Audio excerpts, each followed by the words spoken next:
Friends, प्रश्नावली 7.3 का हम कर रहे हैं क्वेश्चन नंबर 3। क्वेश्चन नंबर 3, एक त्रिभुज ABC की दो भुजाएं AB और BC और माध्यिका AM। ABC की भुजा एक तो AB, एक BC और एक माध्यिका है AM। क्रमशः एक दूसरे त्रिभुज की भुजा, ये दूसरा त्रिभुज है दूसरा, उसकी भुजा PQ, QR और माध्यिका PN के बराबर दी हुई है। बराबर दी हुई है यानी AB किसके बराबर दी है? AB बराबर दी है PQ के। ठीक है, आप ये देखो, एक त्रिभुज ABC की दो भुजाएं यानी AB जो भुजा है ये दी हुई है PQ के बराबर।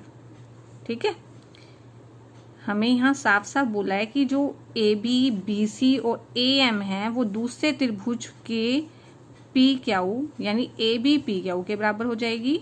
ठीक है, इसका मतलब हो जाएगा AB PQ के बराबर दिया हुआ है। और क्रमशः बताया ना, तो BC QR के, BC भुजा QR के, देख भी लो BC भुजा ये है, BC भुजा QR के, और माध्यिका इसकी AM है और माध्यिका इसकी PN है। तो AM और PN, AM equal to PN दिया हुआ है। ठीक है, ये तो है दिया है, दिया है में आप लिख दोगे, दिया है में आप यहाँ से यहाँ तक सब लिख सकते हैं। एक त्रिभुज ABC की दो भुजाएं ऐसे करके यहाँ तक PN के बराबर है। और दर्शाइए का मतलब क्या होता है? सिद्ध करना है। तो सिद्ध करना है, दर्शाइए की जगह बस सिद्ध करना है करके यही चीज़ उतार दो। हमें क्या दर्शाना है कि ABM त्रिभुज है वो PQN के सर्वांग सम है। ये दोनों त्रिभुज सर्वांग सम है। सर्वांग सम के लिए हमें कोई भी तीन चीज़ें इसकी इक्वल प्रूव करनी होती है। या तो हम तीनों भुजाएं कर देते हैं, या तीनों एंगल, या दो भुजा एक कोण, या दो कोण एक भुजा, ऐसे करते हैं ना। ठीक है, तो इसके लिए हम देख रहे हैं, देखो AB भुजा तो PQ के बराबर दे ही रखी है, ऐसे ही AM भुजा PN के बराबर दी हुई है। अगर BM और QN हम बराबर कर दें तो ये त्रिभुज दोनों, फर्स्ट पार्ट हमारा प्रूव हो जाएगा कि ABM है जो वो PQN के सर्वांग सम हो जाएगा। ठीक है, तो इसके लिए हम क्या करेंगे, क्योंकि हमें AM त्रिभुज ABC की माध्यिका बोली है। माध्यिका होती क्या है? माध्यिका वो होती है जो, जैसे ये माध्यिका A से डली है AM, वो BC को दो बराबर भागों में बांट देती है, यानी BM और MC बराबर हो गए। BM और MC बराबर हो जाते हैं माध्यिका करके। माध्यिका मध्य में आ जाता है ना ये बिंदु, M जो बिंदु है BC का मध्य बिंदु बन जाता है। तो BM इक्वल टू MC, और ये इसको ऐसे भी कह सकते हैं कि पूरे BC जो ये BM है ये 1/2 हो गया ना, BC के आधा हो गया ना। ठीक है, ये आधा है, ये आधा है, मिलके पूरा एक बन गया BC। तो BM को हम कह सकते हैं 1/2 है BC के। ऐसे ही MC भी 1/2 है BC के।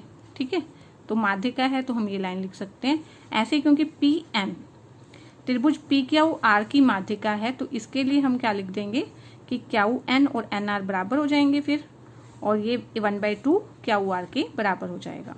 ठीक है, ये 1 और ये 2 हम इसको बता देते हैं, इसका नाम 1, इसका नाम 2। हमें BC और QR बराबर दिया हुआ है। ठीक है ना, BC और QR बराबर दिया हुआ है। अब जब BC और QR बराबर है तो उन दोनों का आधा भी बराबर होगा। 1/2 आधा, 1/2 इसके आगे लगा दो, 1/2 इसके आगे लगा दो, लगा सकते हैं क्योंकि ये तो कट जाता है, तो है तो वही चीज़। ठीक है, अगर BC और QR बराबर हैं तो उनका आधा भी बराबर होगा। जैसे दो सेब बराबर हैं, वेट के हैं, तो उनका आधा आधा सेब करेंगे तो वो बराबर ही आएंगे ना। ठीक है, तो 1/2 BC क्या है? 1/2 BC है BM, ऐसे 1/2 QR है QN। तो 1/2 BC की जगह हम BM और 1/2 QR की जगह QN लिख देते हैं। ठीक है, अब देखो ये दोनों भुजाएं बराबर दे रखी थी AB PQ के, है ना, और AN और PN बराबर दी थी, और BM और QN हमने यहाँ से बराबर कर लिए हैं। तो यहाँ से हम लिख देंगे त्रिभुज ABM, हमने ये दोनों त्रिभुज सर्वांग सम करने हैं, ABM और PQN, ABM और PQN। तो इसमें लिख देते हैं AB बराबर में PQ, AM बराबर में PN, ये दोनों दिया है हमें, शुरू में ही दिया ये तो, और BM बराबर में QN हमने यहाँ 3 से सिद्ध किया है, 3 से। ठीक है, ये तीनों भुजाएं बराबर हो जाएंगी तो ये SSS सर्वांग समता नियम से दोनों त्रिभुज क्या हो जाएंगे, सर्वांग सम। ये है क्वेश्चन का फर्स्ट पार्ट जो हमने प्रूव कर दिया। ठीक है, अब सेकंड पार्ट में हमें त्रिभुज ABC, ये पूरा ABC त्रिभुज PQR के सर्वांग सम है, सर्वांग सम है तो प्रूव करना है। तो इसके अंदर भी क्या है, हमें देखो AB और PQ बराबर दिया हुआ है, BC और QR बराबर दिया हुआ है। ये तो हमें शुरू में ही दिया हुआ है, देखो हमने शुरू में लिख भी लिया था, इसको दिया है हमें। ठीक है, ये दो भुजाएं बराबर हैं और ऐसे ही हमने ये दो त्रिभुज सर्वांग सम कर दिए, तो ये कौन इसके कौन के बराबर नहीं आ जाएगा, CPCT लिख देंगे हम इसको, सर्वांग सम त्रिभुज के संगत भाग। तो B और Q हम यहाँ पे बराबर लिख देते हैं। ठीक है, ABM और PQN क्या है, सर्वांग सम है ये दोनों त्रिभुज। तो ये कोण B और कोण Q क्या हो जाएंगे, इक्वल हो जाएंगे। इसको हम नंबर 4 लिख देते हैं और रीजन क्या लिखेंगे, CPCT लिख दो। वैसे तो पूरा फुल फॉर्म तो इसका सर्वांग सम त्रिभुज के संगत भाग होता है, लेकिन आप शॉर्ट में ऐसे लिख सकते हो। अब देखो, अब तो सब क्लियर ही हो गया कि ABC और PQR में AB और PQR दिया है, B और Q 4 से, BC और QR दिया है। ठीक है, तो ये दोनों त्रिभुज सर्वांग सम हो जाएंगे। नियम कौन सा हो जाएगा, SAS सर्वांग समता नियम। क्वेश्चन नंबर 4, क्वेश्चन नंबर 4 में हमें ना क्या है, हमें डायग्राम नहीं दिया हुआ है, डायग्राम हमें खुद बनाना है। ठीक है, देखो कैसे बना रहे हैं हम इसका डायग्राम। हमें क्वेश्चन क्या दिया हुआ है, BC और CF, BC और CF एक त्रिभुज ABC। पहले तो एक त्रिभुज ABC बना लेते हैं हम। एक त्रिभुज ABC के दो शीर्ष लंब है, अभी तक तो हमें शीर्ष लंब पता चला है। RHS सर्वांग समता नियम से प्रयोग करके सिद्ध कीजिए कि त्रिभुज ABC हमें सर्वांग सम त्रिभुज सिद्ध करना, समद्विबाहु त्रिभुज सिद्ध करना है। तो हमें BE, देखो एक तो BE ऐसे शीर्ष लंब खींच लो, क्योंकि और CF शीर्ष लंब तो ऐसे ही खींचा जाएगा इससे, CF। ठीक है, ये त्रिभुज था ABC, तो ये डायग्राम इसका बन जाएगा। BE और CF एक त्रिभुज ABC के दो बराबर शीर्ष लंब है। बराबर का मतलब क्या हो गया, क्या दे दिया हमें यहाँ पे, BE और CF बराबर दे दिया। ठीक है, और E और F को 90 डिग्री के भी दे दिए। शीर्ष लंब है ना, लंब जहां भी वर्ड आ जाए तो 90 डिग्री हो जाता है। तो हमें एक क्या दे दिया, दिया है हमें, देखो BE इक्वल टू CF और E और F 90 डिग्री। ये हमें इस लाइन से पता चल रहा है। BE और CF एक त्रिभुज ABC के दो बराबर से पता चल गया कि ये BE और CF बराबर हैं, और शीर्ष लंब से कि E और F जो कोण है ये 90 डिग्री के हैं। ये तो हमें दिया है। सिद्ध क्या करना है कि त्रिभुज ABC एक समद्विबाहु त्रिभुज है, समद्विबाहु त्रिभुज है। एक लाइन ये भी बोली हुई है RHS सर्वांग समता नियम। देखो जहां 90 डिग्री का कोण की बात आ गई वहां RHS नियम तो बन ही जाएगा। ठीक है, RHS नियम जहां 90 डिग्री का कोण बन जाता है, ये 90 डिग्री का कोण बन जाता है ना, तो R तो हम 90 डिग्री को बोलते हैं, H करण को बोलते हैं, S एक साइड यानी एक भुजा, यानी 90 डिग्री का कोण हो, भुजा करण हो, करण बराबर कर दो दो त्रिभुजों का, 90 डिग्री का कोण हो दोनों में, दोनों के करण बराबर कर दो, और कोई एक भुजा, ये भुजा या ये भुजा, अगर हम तीन चीजें बराबर कर दें तो RHS सर्वांग समता नियम होता है। ठीक है, इस नियम से हमें ये समद्विबाहु त्रिभुज सिद्ध करना है। ABC एक समद्विबाहु त्रिभुज है, यानी AB और AC अगर हम बराबर सिद्ध कर देंगे तो ये समद्विबाहु त्रिभुज हो जाएगा। तो इसके अंदर हम त्रिभुज ले लेते हैं BEC।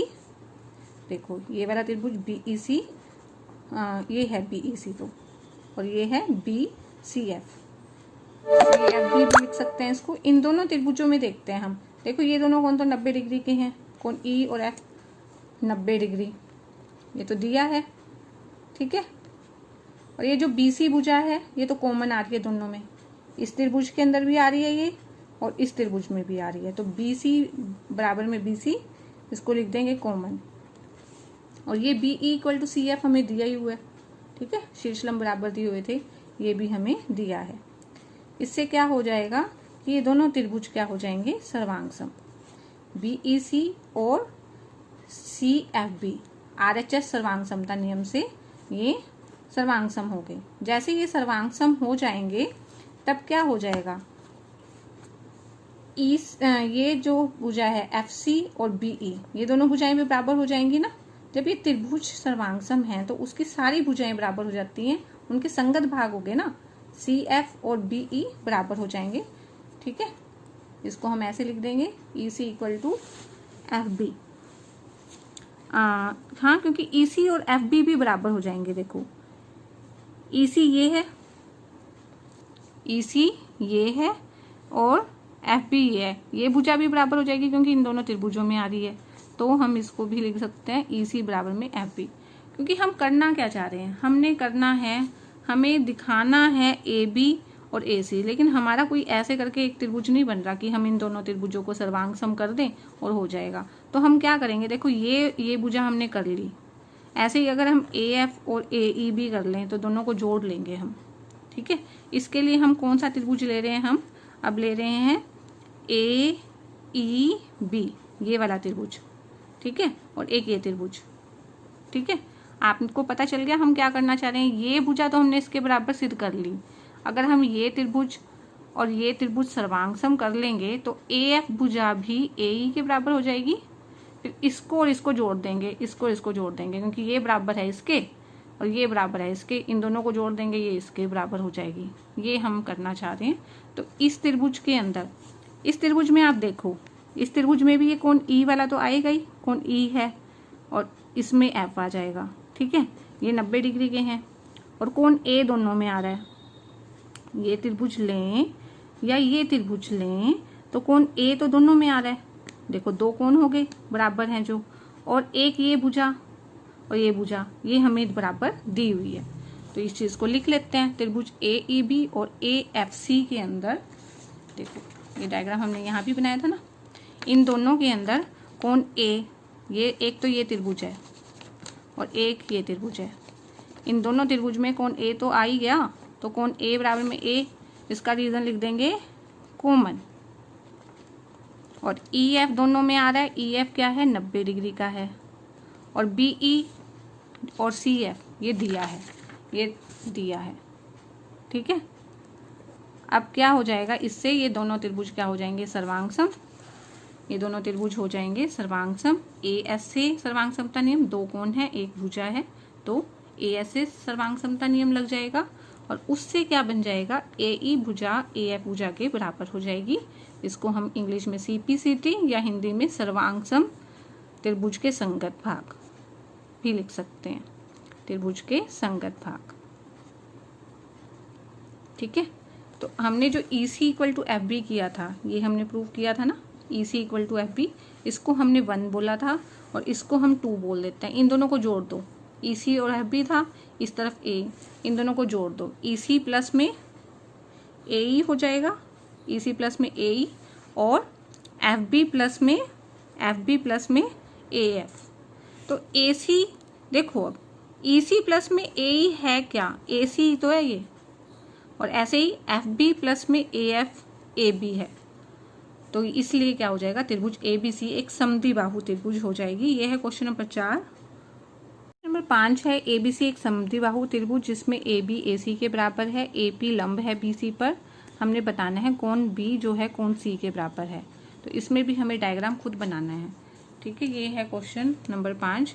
ABC एक समद्विबाहु त्रिभुज है, हमने ABC एक समद्विबाहु त्रिभुज बना लिया जिसमें AB किसके बराबर है, AC के बराबर है, और AP हमने लंब खींचा है BC पर, AP लंब खींचा है BC पर।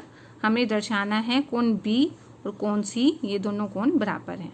ठीक है, तो हमें जो दिया क्या है, हमें ABC एक त्रिभुज दिया है समद्विबाहु जिसमें AB और AC बराबर दिया हुआ है। ठीक है, ये यहाँ से यहाँ तक लिख दो, दिया है, ये कर दिए रचना, AP लंब BC, AP लंब BC खींचिए, ये हमें रचना बोली हुई है। ठीक है, ये रचना करनी है, AP जो है लंब खींचना है, तो ये 90 डिग्री का कोण हो गया। ठीक है, और हमें दर्शाना क्या है, दर्शाना क्या होता है, सिद्ध करना है B एंगल C के है। ठीक है, अब AP जो है लंब है BC के, ये खींचना है क्योंकि इन्होंने कहा खींच कर दर्शाइए, तो खींच लीजिए ये। अब देखो हमें क्या सिद्ध करना है कि ये कोण इस कोण के बराबर है, तो हम इन दोनों त्रिभुजों को सर्वांगसम कर देंगे, सर्वांगसम हो जाएंगे तो उनके संगत भाग भी बराबर हो जाएंगे। और सर्वांगसम ये बड़े आराम से हो रही है। देखो एक चीज तो हमें दे ही रखी है, क्या, ए बी बराबर में ए सी, ये दिया हुआ है। ये कोण इधर वाला और इधर वाला, इसका नाम अगर 1 रख दें, इसका नाम 2, तो कोण 1 और 2 90 डिग्री के हैं, ये भी दे रखा है, ठीक है। और ये ए पी भुजा दोनों में कॉमन आ रही है, इस त्रिभुज में भी बन रही है और इस त्रिभुज में भी, तो ए पी भुजा क्या आ रही है, कॉमन आ रही है। तो यही लिखना है बस आपने, ए बी पी और ए सी पी में कोण 1 और कोण 2, ए बी पी और ए पी सी में कोण 1 बराबर में कोण 2 90 डिग्री, ए बी बराबर में ए सी दिया है और ए पी बराबर में ए पी कॉमन है। इससे दोनों त्रिभुज सर्वांग सम हो गए और आर एच एस सर्वांग समता, जहाँ भी 90 डिग्री का कोण बन जाता है आर एच एस सर्वांग समता नियम बन जाता है। जब ये त्रिभुज सर्वांग सम हो गए तो उसके सभी पार्ट बराबर हो जाएंगे, इसलिए बी इक्वल टू सी। ये तो हम बहुत बार यूज भी करते हैं कि ए बी बराबर में ए सी है तो कोण बी बराबर में सी। तो ये बड़ा इंपॉर्टेंट क्वेश्चन है, बहुत आसान भी है। तो आई होप कि आपको मेरी वीडियो पसंद आई है, तो वीडियो को लाइक कीजिए, चैनल को सब्सक्राइब करेंगे तो मेरे साथ आप 9th का फुल सिलेबस कर पाएंगे।